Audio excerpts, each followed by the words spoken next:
வாங்க இன்றைக்கி நம்ம ராகி கொழுக்கட்டை எப்படி பண்ணலான்னு பார்க்கலாம். அதுக்கு 1 கப் வெல்லம் எடுத்திருக்கேன். அது கூட 1 கப் தண்ணி சேர்த்துங்க. சிம்லே வச்சு நல்லா மிக்ஸ் பண்ணுங்கள். அதுக்கப்புறம் நான் இன்றைக்கி கொதி வந்தோடனையும் 1 கப் துருவன தேங்காய் எடுத்திருக்கேன். நம்ம தேங்காய் எவ்வளோ சேர்க்குறோமோ அவ்வளோ டேஸ்ட் நல்லாயிருக்கும். அந்த உள்ளார வைக்கிற பூரணம் அதையும் நல்லா மிக்ஸ் பண்ணுங்கள். நல்லா தண்ணியும் தேங்காயும் வற்றி வந்த பிறகு நான் நட்ஸ் எடுத்திருக்கேன். இன்றைக்கி பம்கின் சீட் எடுத்திருக்கேன். அதுக்கப்புறம் பாதாம் எடுத்திருக்கேன்.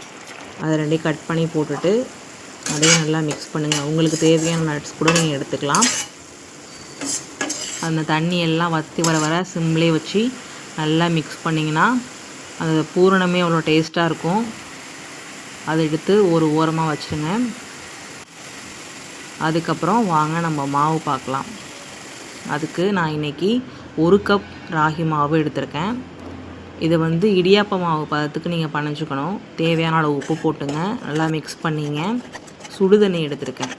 அது கொஞ்சம் கொஞ்சமாக போட்டு ஸ்பூன் வச்சு மிக்ஸ் பண்ணிங்க. ஏன்னா சுடுதண்ணினால் மிக்ஸ் பண்ண முடியாது. கை வச்சு கொஞ்சம் கொஞ்சமாக மிக்ஸ் பண்ணிங்கன்னா உங்களுக்கு அந்த இடியாப்ப மாவு அளவுக்கு அந்த பதம் வந்துடும்.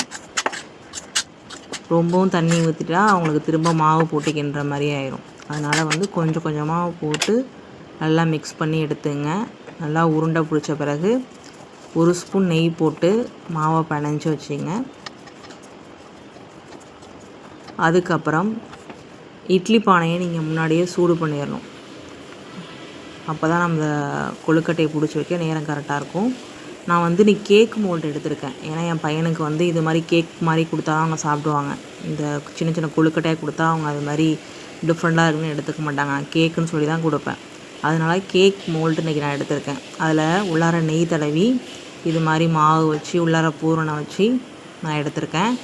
உங்களுக்கு வேணால் நீங்கள் டிஃப்ரெண்ட் மோல்டு இந்த விநாயகர் சதுர்த்திக்கெலாம் மோல்டு கிடைக்கும்ல, அது மாதிரி கூட நீங்கள் பண்ணிக்கலாம். இல்லாட்டி உருண்டை மாதிரி கூட பிடிச்சிக்கலாம். அது உங்கள் விருப்பம். எங்கள் வீட்டில் இப்படி தான் என் பையன் சாப்பிடுவாங்கனால நான் இப்படி தான் பண்ணியிருக்கேன்.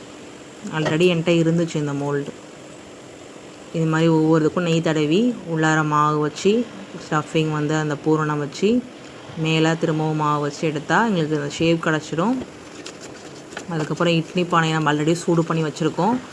வாழையில் வச்சு அது ஒரு டேஸ்ட் கிடைக்கும். அதனால் நான் வாழையில் வச்சுருக்கேன். அப்புறம் நம்ம பண்ணி வச்ச அந்த மோல்டு எல்லாத்தையும் உள்ளார வச்சு ஒரு 10 மினிட்ஸ் ஸ்லோ குக்கிங் பண்ணி எடுத்தால் ரொம்ப டேஸ்ட்டான என் பையனுக்கு பிடிச்ச மாதிரி ராகி கேக் கொழுக்கட்டை ரெடி ஆயிரும்.